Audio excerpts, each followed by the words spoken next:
Build better more.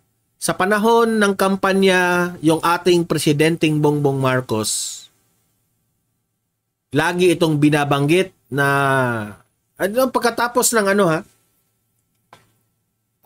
pagkatapos ng eleksyon, nung nanalo na siya,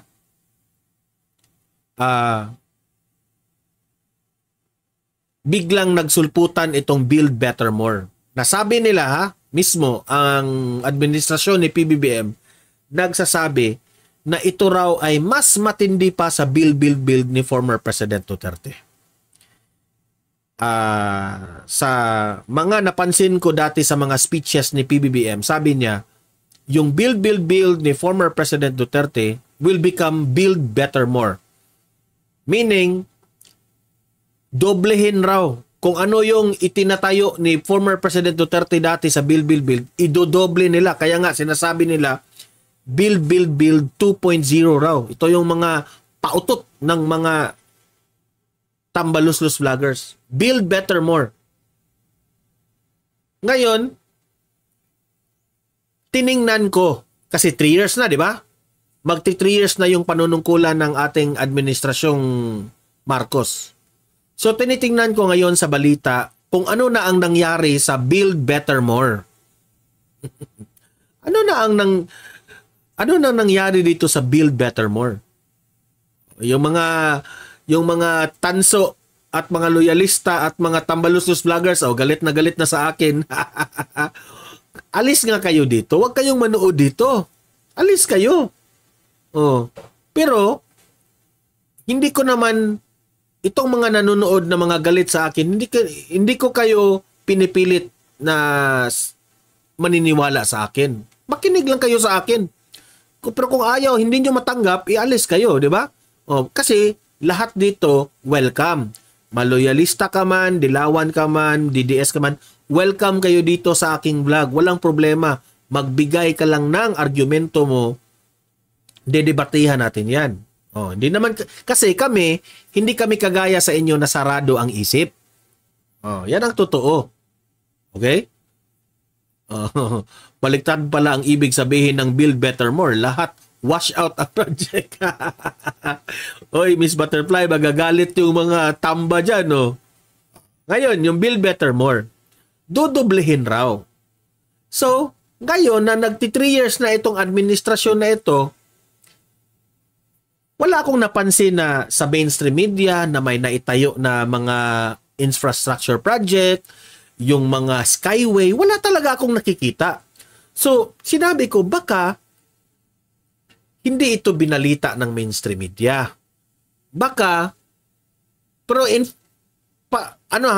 fairness, meron akong mga napansin, pero hindi, meron akong napansin na may itinatayo, pero connected pa nun sa build dati ni former President Duterte. Honestly I must be honest here. Wala talaga akong nakita. Kahit man lang sa PTV, kahit man lang sa RTVM na, kasi dati yung panahon ni former President Duterte, RTVM at PTV lang yung nagpapakita ng mga naitayo na mga infrastructure projects, mga roads widening, yung mga skyway ganun. Lagi akong nakaabang doon sa mga, at meron pa itong si Panelo, lagi itong ibinabalita kung ano na yung mga nagawa ni Duterte. Ngayon, wala talaga, honestly hindi ako magiging bias sa pananalita ko ngayon. Wala talaga akong napansin. Ang lagi ko lang napapanood sa balita ay yung lagi niyang yung pasyal-pasyal issue niya. Yung punta na naman ng ibang-ibang bansa. Yun lang laman. Pero nung panahon ni former President Duterte, halos araw-araw, every week, may airport na naitayo, may mga buildings na mga naitayo. Di ba? Real talk tayo. Real talk tayo. So, ni-research ko, Build Better More, Presidente Bongbong Marcos. So, nakita ko yung balita na March 20 yun binalita yun ng March 20 as far as I know, na ito raw si Presidente Bongbong Marcos, iniinganyo niya ang mga industries, companies ng mga taga-Amerika na to be involved in this Build Better More infrastructures. So sabi ko, sa 3 years na panunungkulan ng administrasyon ng ito, nang iinganyo pa rin. Walang nagawa kundi nang iinganyo pa rin. So meaning to say, mas magaling pa, kasi hindi naman talaga biro na kung saan ka maghahanap ng pera dito sa build, mga Build Better More. Itong mga infrastructure projects na ito, kailangan talaga ito ng malaking pera. As in, malaking pera. Kailangan talaga ito ng malaking pera. So, ibig sabihin, mas magaling pang maghanap ng pera si former President Duterte compared to Presidente Bongbong Marcos. I'm sorry ha, pero ako confident ako na kung i-compare mo si PBBM at si Duterte sa Build at sa Build Better More, wala talaga ang Build Better More. Meron sigurong naitayo pero hindi naman ibinalita. Hindi ko naman nabalitaan. Sige nga, kayong mga hinahamon ko kayong mga tanso. Ay, maraming salamat. Elijah TV. Ayan yung member natin na si Ma'am Elijah. Ayan. Maraming salamat, Ma'am Elijah. Build ang nakawan at katas ng mga bilihin sa puhunan ng weak leader, Pangulong BBM natin. O, ayan. Tama ka dyan, Ma'am Elijah. So, ako, I cannot help but compare. Nasaan na yung Build Better More? Kayong mga tanso, kayong mga tambaluslos vloggers, kayong mga loyalista, isampal nyo sa mukha namin ang link na saan yung balita na may naitayo na infrastructure para naman pupurihin namin sa aming vlog. Okay? Kasi lagi akong inisip niyan kung baka bias talaga si Donmar TV. Maging bias ako nito kasi wala akong magandang ibalita kay PBBM. So naghanap ako, baka merong mga build. Yung ating ibinalita the other day tungkol doon sa 20 dams, di ba? Kung nanood kayo, kung kayo yung laging nanonood sa aking vlog, sabi ni PBBM, may target sila na 20 dams. O yan, laging target. Maraming target itong ating Pangulo ngayon na hanggang ngayon, wala. 20 pesos kilo na bigas na target nila, wala. Hindi nagawa. Yung 1 million pabahay project every year, wala. Nasaan na yun? Now, ngayong Build Better More na ito, wala pa rin. Kung meron man, please send us the link. Okay? Sa YouTube, Facebook, na merong naitayo si PBBM ng Build Better More. Ito para maibalita namin dito sa aming vlog. Kasi as much as possible, ayoko maging bias. Evidence-based tayo dito. Mga moderators ko dyan, Miss Butterfly, Ma'am Lichen, marami na bang mga tanso na nandito? Marami nang nanonood na tanso? Inaway na ako, binabash na ako. Wala akong pake.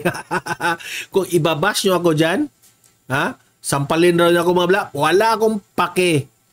Basta sasabihin ko lang ang totoo. Diba? Yung SIM card registered, bakit ang daming scammer? Kaya nga eh.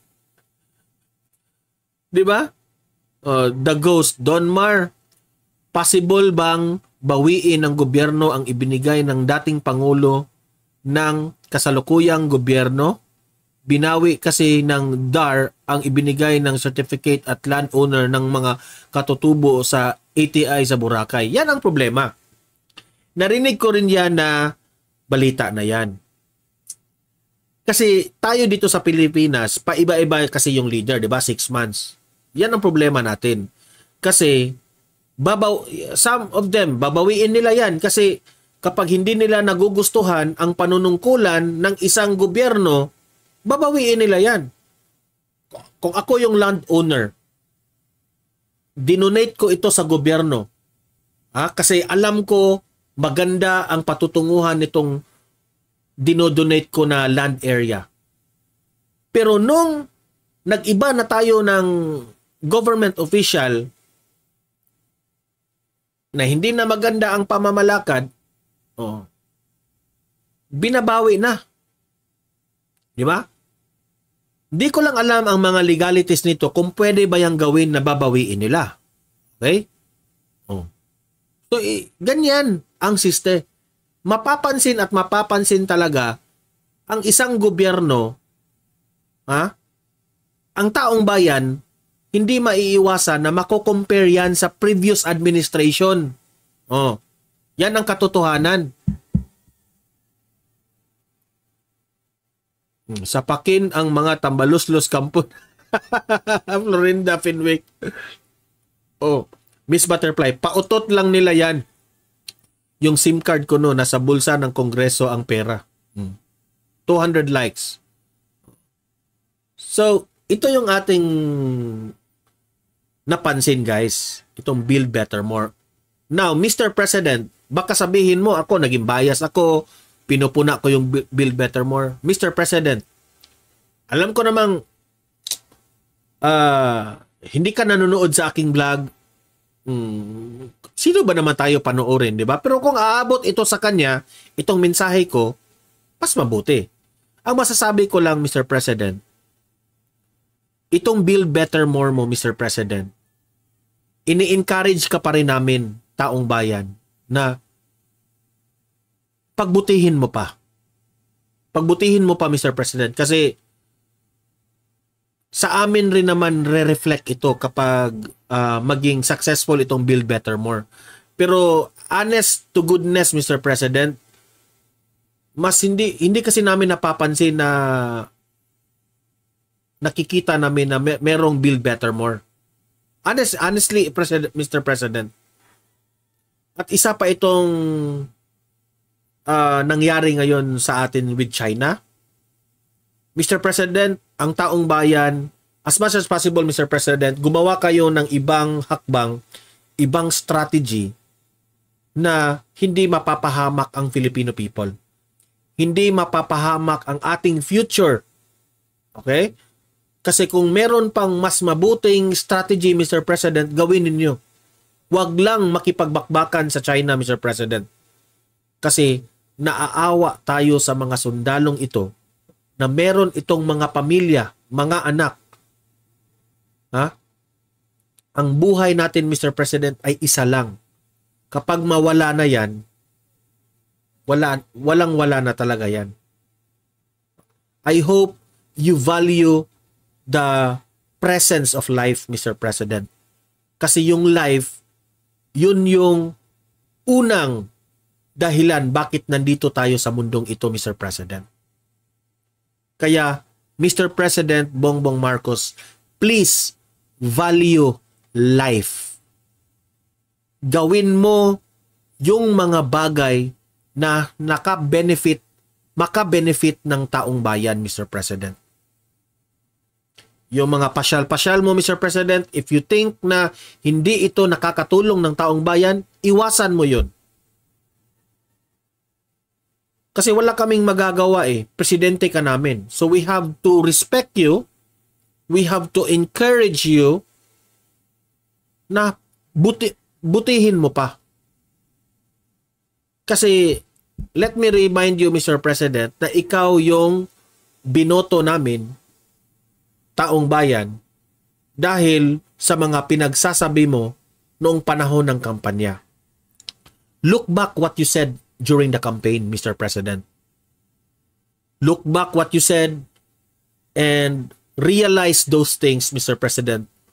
Kung nagagawa mo ba yun lahat ng mga target mo, pinagpapromise nyo sa amin, doon mo tututukan. Kasi yun ang pinanghahawakan namin, Mr. President. Kaya ka namin binoto.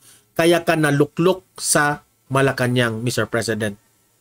Hindi man kami nanunumbat, Mr. President, pero nag-alala lang kami sa aming future dito sa Pilipinas, Mr. President. Okay? So, I don't wanna be negative vlogger na puna lang ako ng puna sa iyo, Mr. President. But give me a chance to also express my hinanakit kasi take this as a positive, Mr. President, na we really have to be, ayan nga, sabi nyo sa inyong campaign, unity, unity, unity, di ba? Nasaan na yung unity, Mr. President? Kahit yun lang word na unity, dun lang kayo umiikot, Mr. President. Oh. Yung word na unity. Dati na yung sinabi mo sa panahon ng kampanya na yung unity mo, yun yung solusyon ng problema ng Pilipinas. Diba? Which is, kami, naniwala kami dun sa unity na yun. Pero hindi namin napansin na merong unity itong bansang ito. Now, Mr. President, baka nakalimutan mo, gawin mo yung unity. Diyan, nag-iikot ang ating bansa. Wag nang mamumulitika, sitahin mo yung mga congressman doon na namumulitika kasi unity man tayo, di ba? So, yun lang po. Okay?